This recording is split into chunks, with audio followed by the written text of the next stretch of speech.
ሰላም ቆንጆ፣ ጸጉርሽ እንዲያድግ ያላረግሹ ነገር የለም። ውድ የሚባሉ ቅባቶችን መቀባት፣ በኩሽና ውስጥ ያሉ እያንዳንዳቸውን አትክልቶችና ቅመሞች መጠቀም፣ ብቻ ሁሉንም ነገር ሞክረሻል። ነገር ግን አሁንም ምንም ለውጥ የለውም። ጸጉርሽ ከማደግ ይልቅ ይባስ እየተሰባበረና እየደረቀ ነው። ታዲያ ይህንን ሁሉ አድርገሽ ለውጥ እያየሽ ያልሆነው ለምንድን ነው? በዚህ ቪዲዮ ጸጉርሽ እያደገ ያልሆነበትን ምክንያት በዝርዝርና በጥልቀት እናያለን። ስለ ውበትና ራስን ስለመጠበቅ የተለያዩ ቪዲዮዎች ለማግኘት ሰብስክራይብ እና ላይክ በማድረግ ቤተሰብ ይሁኑ። ከመጀመሪ በፊት ጸጉሬን ያሳድግልኛል ብለሽ የተጠቀምሽውን የኩሽና ግብአት ወይም የአትክልት አይነት በኮሜንት አስቀምጪልኝ። በጸጉር እድገት ላይ የሚነገሩ ትልቅ ውሸት፣ የሁሉም ሰው ጸጉር ማደግ አይችልም ወይም ረጅም ጸጉር የሚገኘው በዘር ብቻ ነው። ነገር ግን ይሄ ሀሳብ ትልቅ ስህተት ነው። የአንድ ሰው ጸጉር በአማካኝ በወር ውስጥ 1.27 ሴንቲሜትር ያድጋል። ታዲያ ይህንን ለውጥ አንቺ እያየሽ ያልሆነው ለምንድን ነው? የሁላችንም ጸጉር የሚያድገው ከጭንቅላታችን እንደሆነ የታወቀ ነገር ነው። ታዲያ ጫፉ እየተሰባበረ ከሆነ፣ ጸጉራችን መንታ ካለው እንዲሁም ጸጉራችን እየሳሳ ከሆነ የጸጉራችን እድገት ማየት ከባድ ነው። አስቡት። ይህ ማለት ውሃን በተቀደደ ባልዲ ውስጥ እንደመጨመር ነው። ውሃው ይገባል፣ ግን ሲሞላ ማየት አንችልም። ጸጉርሽም እንደሱ ነው።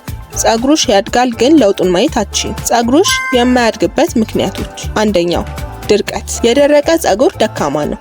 ሲበጠር ቶሎ ይረግፋል፣ ወዝና ውበቱንም ያጣል። ይህም የሚሆነው ጸጉርሽን ስታጠቢ ኮንዲሽነር አለመጠቀም፣ ጸጉርን በአግባቡ ቅባት አለመቀባትና ኃይለኛ ኬሚካል ያላቸውን የጸጉር ፕሮዳክቶች መጠቀም ነው። እነዚህ የዘረዘርኳቸው ነገሮች ጸጉርሽ እንዲደርቅ ዋነኛ አስተዋጽኦ አላቸው። ሁለተኛው ጸጉርሽን በእሳት መጉዳት። አውቃለሁ ምን ያክል እለት ተዕለት ጸጉራችንን ማስያዝ እንደሚያሰለች። ታዲያ ለውበቱና ስራ ለማቅለል መተኮስን እንመርጣለን። ነገር ግን ይህንን ደጋግሞ ማድረግ ጸጉራችንን እንዲሰባበርና እድገት እንዳይኖረው ያደርጋል። ስለዚህ እህቴ ከእሳት ይልቅ ሌላ አይነት የጸጉር ስታይሎችን ምርጫሽ አድርጊ። ሶስተኛ ጸጉርሽን አጥብቆ ማሰር። ፖኒቴል፣ የጸጉር ስፌት፣ በግሎ የሚጣበቁ ዊጎች፣ እነዚህ ሁሉ ለጊዜው ውበትን ሊሰጡ ይችላሉ፣ ነገር ግን ዝምተኛው የጸጉር እድገት ገዳዮች ናቸው። አራተኛው ጸጉር ላይ እጅ ማብዛት።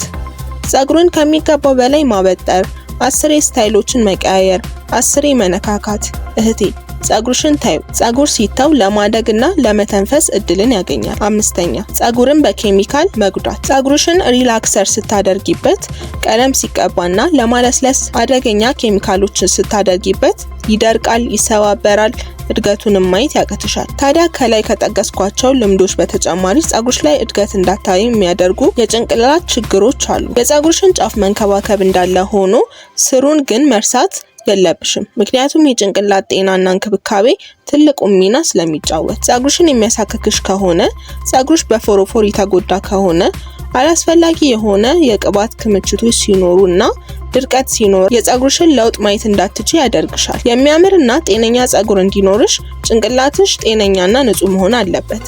ለሱም በአግባቡ መታጠብ፣ ጸጉርሽን ማሳጅ ማድረግ እና ብዙ ቅባቶችን አለማብዛት ዋነኛ መንገዶቹ ናቸው። ታዲያ የጸጉርሽን እድገት እንዴት ማየት ትችያለሽ? ጤነኛ፣ ረጅም እና ውብ ጸጉር እንዲኖርሽ ማድረግ ያለብሽን ነገሮች ልንገርሽ። የጸጉርሽን ጫፍ መቁረጥ። ይህ ልምድ የተበላሸውን ጸጉር ለማስወገድ እንዲሁም ደግሞ መንታን ለማጥፋት ጥሩ መፍትሄ ነው። ጸጉርሽ እንዳይደርቅ ከታጠብሽ በኋላ ኮንዲሽነር መጠቀም፣ ቅባትን መቀባትና እንደ ሮዝሜሪና ቅርንፉድ ውሃዎችን ማድረግ። ጸጉርሽ ላይ እሳት አለማብዛት። በተቻለሽ አቅም ጸጉርሽን ከእሳት መጠበቅ፣ ካልሆነም እረፍት እንዲያደርግ ጊዜን መስጠት።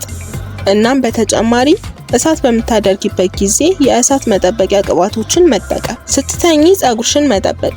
ጸጉርሽን እንዲሰባበር ከሚያደርጉ ነገሮች መካከል አንዱ ጸጉርሽን በአግባቡ ልተኚ ስትይ አለመስራትና ሻሽ ወይም ስካርቮችን አለማድረግ ነው። የምትተኝበትን ትራስ የሳቲን ወይም ከሐር የተሰራ ትራስ ልብስ ብታደርጊው ይመረጣል። ካልሆነም ግን ጸጉርሽን በአግባቡ ሰርተሽ ሻሽ ማሰር ጸጉርሽ እንዳይሰባበር ይረዳል። ሌላኛው ደግሞ የምትተኝበትን ትራስ በሳምንት መቀየር ወይም ደግሞ በሳምንት እያጠቡ መጠቀም በጸጉርሽ ላይ ትልቅ ለውጥ እንድታይ ይረዳሽ። ተመጣጣኝ ምግብን መመገብና ውሃ በደንብ መጠጣት። ውጫዊ የጸጉር እንክብካቤ እንዳለ ሆኖ የምንመገበው ምግብና በቂ ውሃ መጠጣት ትልቅ አስተዋጽኦ አለው። ይህም ወደ ጸጉራችን የሚሄደውን ኒውትሪየንትስ እና ኦክሲጅን ጥሩ እንዲሆን ይረዳዋል። ተስፋ አለመቁረጥ።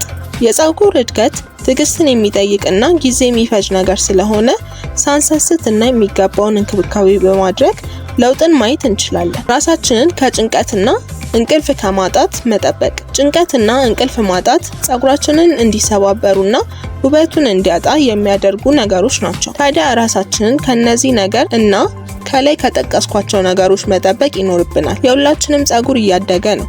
ለውጡን ግን ለማየት ከኛ የሚጠበቁ ነገሮች አሉ። እነሱንም ማድረግ ይኖርብናል። ከጠቀስኩት መካከል የእናንተ ፀጉር እድገት እየገታ ያለውን ነገር በኮሜንት አስቀምጡልኝ። ሰብስክራይብ እና ላይክ ማድረጋችሁን እንዳይረሳ። በሌላ ቪዲዮ እስከምንገናኝ ድረስ መልካም ቀን።